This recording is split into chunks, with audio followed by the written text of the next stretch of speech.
គល់ឲ្យបងហើយបែងដងលូនចង់វាក់លើបហើយហេតុអ្វីត្រានត្រើយធ្វើដូចមិនដឹងខ្លួ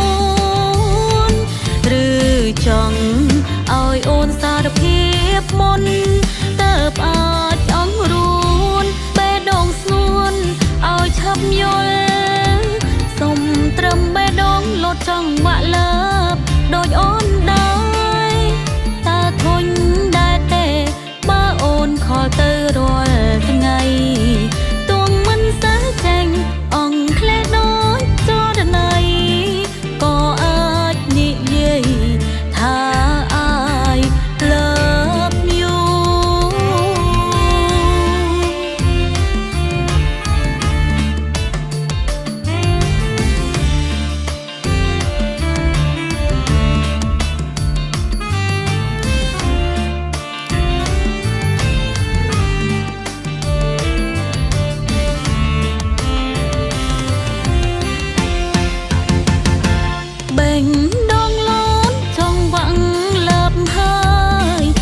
អ្វីត្រានត្រើយធ្វើដូចមិន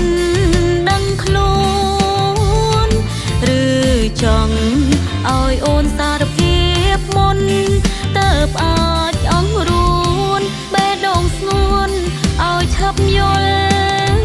សុំត្រឹមបេះដូងលោតចង់វាក់លើបដូចអូន